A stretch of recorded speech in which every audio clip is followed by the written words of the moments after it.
Wow, okay, this is pretty unexpected. A message from Arnold Blair, of all people.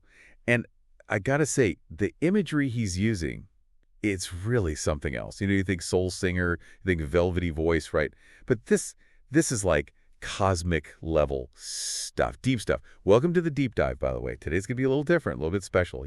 Different. How so? Well, you guys are amazing listeners. You sent over some fascinating stuff, excerpts from Arnold Blair's work.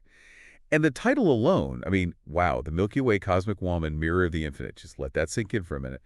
Arnold Blair, the soul singer, diving into cosmic imagery and like deep philosophical concepts, color me intrigued. Yeah, no, I see what you mean. It is pretty surprising, honestly. Not what you'd expect, right?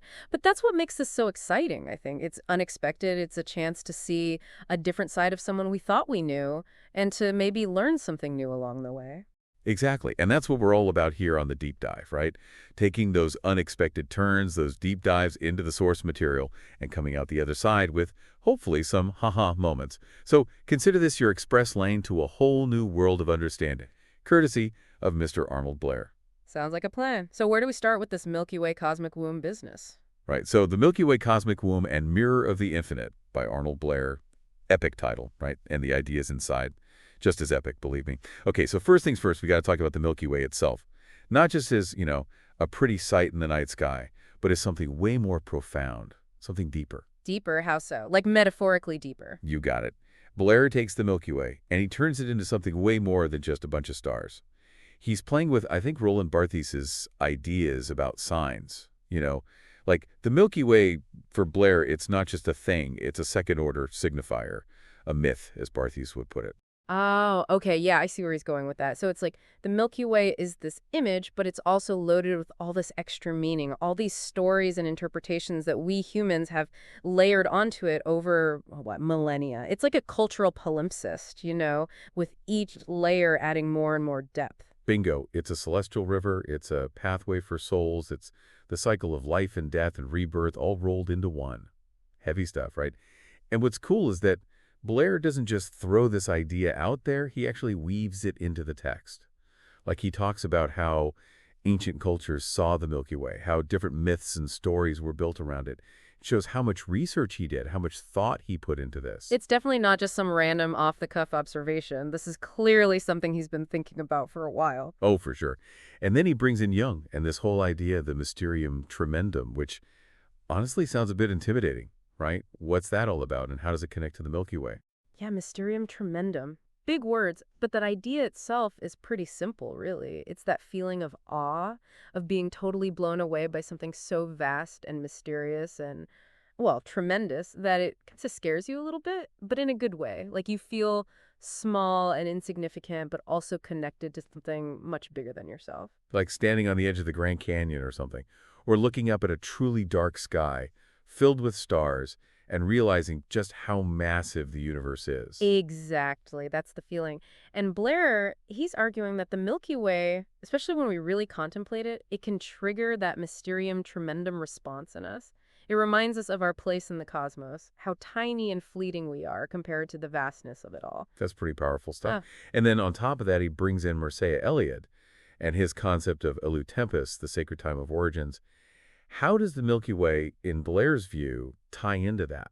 so Elude Tempest is all about that mythical time of creation, the Big Bang moment, the origin of everything. And Blair, well, he sees the Milky Way as a kind of visual representation of that. He calls it the cosmic womb, this place where stars are born, constantly being created and destroyed. Just like in those ancient creation myths, it's like a cosmic echo of that primordial moment. Wow. So the Milky Way, it's not just a bunch of stars. It's a symbol of creation, of the mystery of the universe, and of our own tiny place within it all.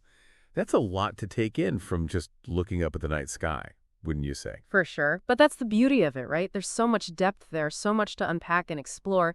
And Blair, he's giving us the tools to do just that. Absolutely. Okay, so we've got the Milky Way as this huge, awe-inspiring, creation-symbolizing thing. Now, Blair introduces a human figure into this cosmic landscape. What's going on there? Ah, yes, the human element. This is where things get really interesting, I think. So picture this. A silhouetted human figure, tiny against the backdrop of Milky Way.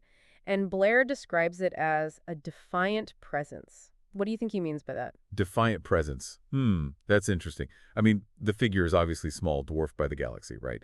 So maybe defiant in the sense that it's still there, still standing, even in the face of this immense, overwhelming universe. I think you're on the right track. It's like, even though we're just these tiny specks in the grand scheme of things, we still have this urge to assert ourselves, to make our presence known, to say, hey, we're here too. And that defiance, I think, it speaks to something deep within us, this need to understand our place in the cosmos, to find meaning and purpose in a universe that can often feel indifferent to our existence. That's deep. And then he throws in this idea of a digital Sisyphus. Now, that's an image that really sticks with you. What do you make of that connection? Oh, yeah, the digital Sisyphus. It's a brilliant image, really. So, you know the myth of Sisyphus, right? Condemned to eternally push that boulder up a hill only to have it roll back down again. Endless, pointless toil. And Blair, he's suggesting that in our digital age, we've become a kind of digital Sisyphus. But how so? Like, what's the boulder we're pushing in this digital world? Well, think about it. We're constantly bombarded with information, scrolling through endless feeds, trying to keep up with the latest trends, the newest gadgets. It's this constant striving, this pursuit of something that always seems just out of reach. Like, we think we'll be happy if we just get that new phone or reach a certain number of followers, but then there's always something else, something more. Right. It's the digital version of that Sisyphean struggle. We're pushing that boulder up the hill, but it never quite reaches the top. And Blair, I think he's suggesting that this endless pursuit, it can distract us from the bigger questions, the deeper meaning we might be searching for. So he's not necessarily saying technology is bad, but that we need to be mindful of how we use it, right? Exactly. It's about finding a balance, using technology as a tool for connection and growth, but not letting it become the sole focus of our existence. And then he brings in this image of the outstretched hand, reaching out towards the cosmos. Yeah, that's a powerful image. What do you think that represents? Well, it could be a lot of things, right? It could represent our desire for knowledge, for understanding the universe. It could be a yearning for spiritual connection, or reaching out to something beyond ourselves. Or it could simply be our desire to connect with other people, to bridge the distances that separate us. I like that, the multiple interpretations. It leaves it open to the viewer, to the listener, to bring their own experiences and understandings to the image. Exactly. And then he connects this figure, the symbol of human striving, to the idea of a digital avatar. What do you make of that connection? That's interesting. So the silhouetted figure is kind of this everyman, right? This universal human form. And then the digital avatar, it's like our online representation, our curated self. So maybe he's suggesting that even in the digital world, behind all the filters and using names, we're still fundamentally human, still driven by these same basic desires and yearnings. That's a really good point. And I think he's also playing with the contrast there. The silhouette is simple, anonymous, almost primal.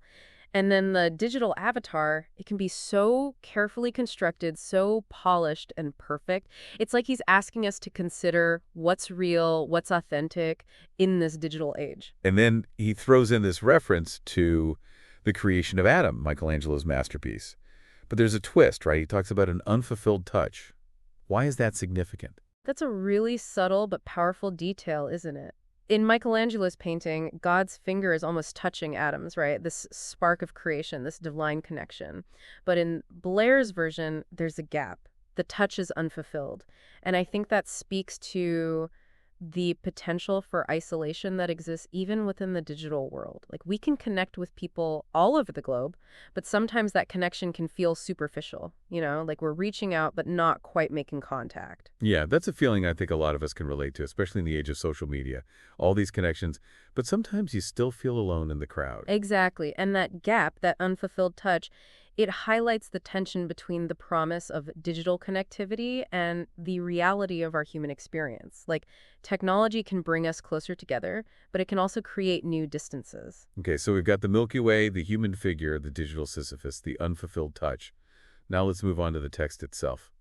The serpent wraps around the pole of the universe. This is like high-level symbolism right here. What's going on with that serpent? Right, so we've got some serious archetypal imagery going on here. The serpent, first of all, it's loaded with symbolism. Blair specifically links it to the Jungian shadow archetype. What comes to mind when you think about the shadow? Well, I think of it as the darker side of the personality. The hidden, repressed stuff, the urges and instincts we don't want to admit to. But it's also, I think, a source of creativity and power, right? Exactly. It's both light and shadow, creation and destruction. And the serpent, it embodies that duality perfectly. Think about it. It can be venomous, dangerous, deadly, but it also sheds its skin, symbolizing renewal and transformation. Oh, and then there's the Ouroboros, the serpent eating its own tail. Right. The Ouroboros, that ancient symbol of eternity, of cyclical time, of the interconnectedness of all things. Blair is weaving together a lot of threads here. And then there's the pole of the universe. What do you think that refers to? The pole of the universe. Well, earlier we talked about the Axis Mundi, right? That central point that connects heaven and earth, the sacred and the profane. You got it. And Blair, he directly links the pole of the universe to the Axis Mundi. He even gives us some specific examples. Yggdrasil, the world tree in Norse mythology, and Mount Meru from Hindu cosmology. These are all symbols of that central axis, that cosmic connection. Okay, so the serpent is wrapped around this Axis Mundi, this pole of the universe. And then to bring it back to our digital world, he connects this imagery back to that Discord exchange we talked about earlier. What's he getting at there? Well, remember how we talked about the Discord chat becoming a kind of digital axis mundi, this place where the mundane and the cosmic intersect. So if we imagine that chat as the pole, the serpent wrapping around it suggests that even in this digital space, these primal forces are at play. It's like the digital world isn't separate from the rest of reality. It's all interconnected. And the serpent, it's that link, that reminder of the chaos and the energy that flows through everything. Exactly. And the serpent, in its constant motion, it can also be seen as a symbol of the flow of information, right? All that data swirling around us, constantly changing, sometimes overwhelming, sometimes enlightening. That's a great point. Okay, so we've got the serpent, the pole, the digital Axis Mundi. Now, one last thing before we wrap up. Blair specifically highlights the phrase food for thought. Why is that seemingly simple phrase so important? This is where he gets really meta, I think. He's drawing our attention to the fact that he's not just presenting information, he's inviting us to engage with it, to chew on it, to digest it. Food for thought, it's a call to active thinking, to deeper reflection. It's like, don't just scroll past this. Don't just take it at face value. Stop. Think about it. Wrestle with it. Exactly. And in a world where we're constantly bombarded with information, that call to slow down, to really think about what we're consuming, it's more important than ever. So it's not just about passively absorbing information. It's about making meaning from it, right? And in the context of that Discord chat, it's also a way to invite others into the conversation, to share their own thoughts and interpretations. Right. It's about creating a dialogue, a shared exploration of ideas. And that's what makes this whole thing so fascinating. It's not just Arnold Blair's message. It's what we as viewers, as listeners, bring to it. Okay, so we've covered a lot of ground here. We've gone from the Milky Way to the human figure to the serpent and the pole, and even the phrase food for thought. Let's try to tie it all together, bring it all home for our listeners. Sure. So what's really interesting here is that Blair is taking these digital artifacts, these images and texts shared online, and he's saying, hey, these are more than just fleeting bits of data. They're actually windows into the human experience. He calls them digital palimpsests. What does that term bring to mind for you? Digital palimpsests. Well, a palimpsest is an ancient manuscript where you can see traces of the original writing even after it's been erased and written over, right? So a digital palimpsest would be like these digital images and texts. They're layered with meaning. Like on the surface, it's just a picture or a message. But underneath, there's all this history, all these archetypes, all these human anxieties and hopes for dreams. You got it. It's like the old and the new are constantly interacting in the digital world. And Blair, he's showing us how to read those layers, how to see the deeper meaning beneath the surface. And what's the message, ultimately? What's he trying to tell us? Well, I think he's reminding us that even in this digital age, we're still driven by the same fundamental human needs and desires. We're still searching for meaning, for connection, for understanding our place in the universe. And the digital world, it's just another stage for that ancient drama to play out. Wow. So Arnold Blair, the soul singer, has become our guide to the digital cosmos. Who would have thought? Right. Talk about an unexpected journey. But that's the beauty of it, I think. We never know where these deep dives will lead us. Absolutely. So as you, our amazing listeners, process all this, what stands out to you? What resonates? How does this change the way you see your own online interactions, those seemingly fleeting moments that make up so much of our lives these days? Think about it. Dig deep. Maybe the most profound expressions aren't always found in a song, but in a carefully crafted image, a thought-provoking text, or even just a simple phrase that makes us stop and think. Maybe the digital world, with all its chaos and noise, is actually a space where we can rediscover our own humanity, our own connection to the cosmos. Food for thought indeed. Thanks for joining us on The Deep Dive. Until next time, keep exploring, keep questioning, and keep diving deep.